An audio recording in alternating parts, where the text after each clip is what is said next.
Chapter 6. Never Break. Carl!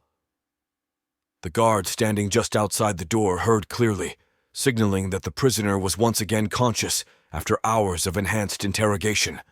With orders not to enter the room, he stood with his back just inches from the block wall and the door to his left. Frequently he glanced down the long hall that once belonged to the elementary school building, filled with children moving from one classroom to the next. Now it had become another FEMA detention center with the large painting of the Rocktown Ranger mascot on the wall in front of him, being the only thing resembling the school it once was. The UN guard standing his post by the door turned his attention quickly to the left as he heard a woman's voice echoing down the hallway. "And check her vitals," he then heard a male voice reply. "Very well, but nothing more. We have strict orders to have no contact with the prisoner." As the two neared, the guard recognized the man speaking as Luciano, a man who everyone knew was captured by the rogue army unit, turned militia, and fought his way out.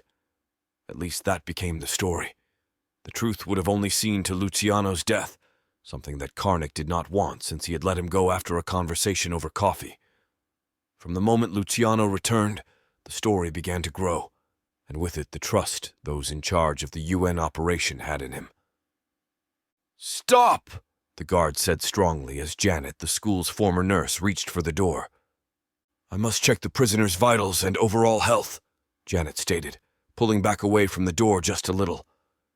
"Is Jonathan still in there?" "I have not seen him for most of the day," Luciano asked, knowing he wasn't but unsure just where he was. "No, sir. He received an urgent radio message this morning and ran out," the guard said with a hint of excitement in his voice, due to speaking with Luciano. Hearing the tone in which the guard addressed him, Luciano played on his fame. "Very well. I brought the nurse here to ensure the prisoner didn't expire before she gave us the information I need. We need.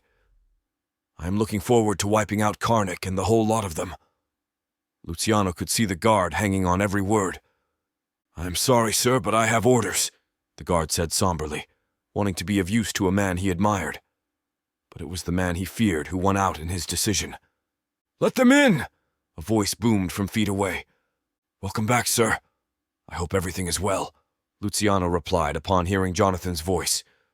"It is not," Jonathan stated to Luciano's remark. "Open the door," he then demanded of the guard, who was already in motion anticipating the order.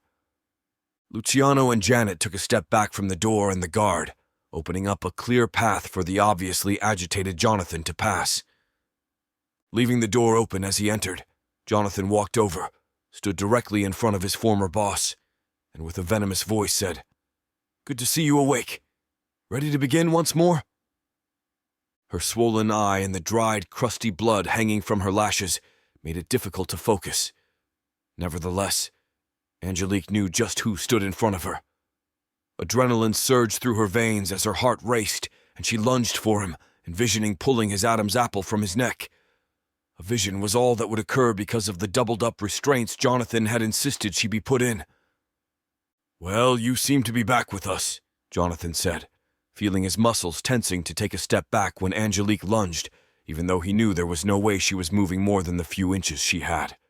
"Nurse, check the prisoner out! I don't want any further delays!" he practically shouted through the open door, where Janet stood staring at a woman she did not recognize from the day before. Quickly she moved in and began her assessment of Angelique.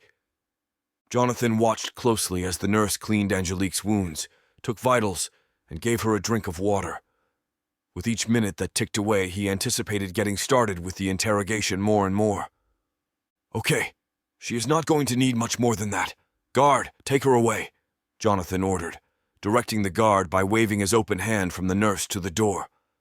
Quickly, the guard standing just outside the door rushed in to remove the nurse. Luciano thought it was a great opportunity to get inside the room and enter behind the guard. "Stop!" Jonathan demanded, focusing his attention on Luciano, whose story of fighting the militia seemed a little suspect. "Only two in the room at once. You understand, right?" Jonathan explained in the form of a question, not caring if it was answered, only that it was followed. "Of course," Luciano replied, as he stopped just inside the room, having seen enough to anger him at the brutality inflicted upon Angelique. Following the instructions, he stepped back into the hallway and waited for Janet to finish as she continued to work, ignoring the guard's prompts. Eager to begin, Jonathan peered down at Angelique with a cold expression. He watched as the nurse tended to one spot and then another, until he finally remarked loudly, "For God's sake, woman, forget the cuts and bruising. Just make sure she will be conscious and won't keel over soon. This isn't a hospital." Janet continued to treat the cut above Angelique's eye, while holding back what she was really feeling at the moment. Though this was not the world Janet was used to, she knew from her medical training that the human body could only sustain so much before permanent damage occurred. She knew the cuts were of little consequence. Her main goal was to postpone the torture for every second she could. "Get on with it," Janet heard Jonathan say from just to her left, as she again fought to stay in control. She is still non-responsive and barely able to keep her eyes open. "What good is it going to do smacking her around at this point?" Janet asked. Studying Angelique, who was bound to the chair, Jonathan replied, "She isn't as far gone as you think." Taking a step closer to Angelique, he asked, "You know where I was this morning?" Jonathan stood still for a second, getting no response from the woman he felt was now his prey. Stepping to the left, he began to pace in front of her and the nurse as he said, "I received a call this morning. Mind you, it wasn't like the good old days of just a few months ago, but it was a radio call nonetheless. It was from a facility northwest of here that had come under attack." Timing the last word to end up directly in front of her, he stopped and leaned slightly over.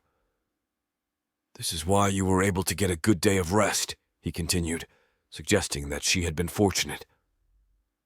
Once more he paced and spoke after not seeing the slightest reaction from Angelique. "What happened, you ask? Well, that is a good question. One that I wanted answered, so I drove there and found out for myself. And you know what I found? From high on a bluff, I found your boyfriend had been the cause for our separation, my dear. And do you know how I discovered that?" Jonathan could hardly contain his excitement as he came to a stop in front of Angelique, and this time he leaned in inches from her face.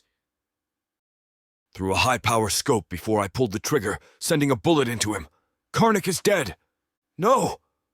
Angelique screamed and fought to get her hands around his throat. Time after time she thrust herself forward, only moving mere inches. Jonathan had seen to it that she was bound to the chair in multiple spots, and that the steel chair was bolted to the floor. Pleased with himself, Jonathan laughed as he turned his attention to the nurse, who had pulled back from Angelique, startled by her sudden outburst, and also saddened by the news. "You see, she is still full of life." Stressed and overworked with absolutely no pay, Janet lost sight of the world she was now part of and snapped back, "I'm a school nurse, damn it. I put Band-Aids on scrapes and send kids home when they have a fever. Hell, I can't even legally give them aspirin. Also, without any kind of equipment, the only thing I can tell you is that she is strong and would probably—" Janet cut her rant off short in an attempt to compose herself. "She is good," she finished before turning to leave the room without saying anything further or looking at the guard who had come to remove her. Once in the hall with Luciano and out of sight of the man she loathed, her high emotions began to pour out. Attempting to comfort her, Luciano moved to embrace her only to have her take a step back. "What are you doing?" Janet asked with concern in her voice. Puzzled, Luciano replied, "I was simply attempting to comfort you." Looking back to the door and then once again to a confused Luciano, Janet explained her actions in almost a whisper. "No, you are very sweet, but after that outburst, I'm afraid he would use you against me if he saw us. I can't even imagine what would happen if he found out I had a past with Angelique. He would probably kill me like he did Karnak. You must stay clear of me," she added before walking quickly down the hall. Luciano stood still, not believing what Janet had just said. "Karnak is dead?" he repeated to himself. "You're lying," Angelique said through her teeth, refusing to believe what Jonathan had told her. "Whether you want to believe me or not is of no consequence.